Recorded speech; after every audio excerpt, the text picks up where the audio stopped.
अस्सलामुअलैकुम गाइस, आज हम पढ़ने वाले हैं सोशियोलॉजी ऑफ लॉ में एमएल दुर्खेम के बारे में, जिनको फाउंडिंग ऑफ फादर भी कहा जाता है सोशियोलॉजी ऑफ लॉ का। तो उसका फर्स्ट पार्ट में पहले हम इंट्रोडक्शन पढ़ेंगे, जिसमें उनको फ्रेंच फिलोसोफर भी कहा जाता है और उनका बर्थ जो है वो 15 अप्रैल 1858 में हुआ था और डेथ 1917 में। अब इन दोनों के बीच में जितना गैप होता है उसको पहले जोड़ेंगे तो टोटल 75 होगा। अब कितने को डेथ याद होता है तो बर्थ याद नहीं होता, बर्थ याद होता है तो डेथ याद नहीं होता। तो अगर किसी को ऐसा है तो बीच में 75 को जोड़ेंगे या घटाएंगे, ठीक है, उससे एग्जैक्ट डेट पता चल जाएगा। आपको अगर मंथ याद नहीं है, डेट याद नहीं है, पर ईयर याद है तो बस हो गया, ईयर से ही आप निकाल लो, ईयर से ही लिख दो। अब सेकेंड पार्ट हम पढ़ेंगे उनके आर्ग्यूड के बारे में, ठीक है।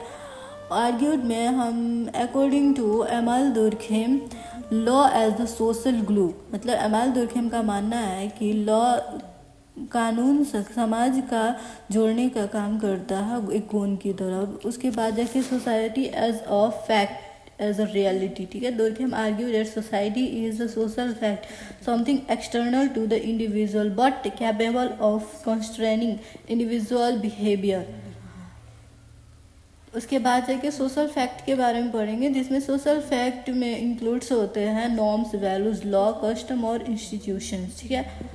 इसके बाद जाके हम नेक्स्ट पार्ट में थर्ड पार्ट या पढ़ेंगे, समझेंगे, लेकिन हमेशा इम्पोर्टेंट ये याद रखें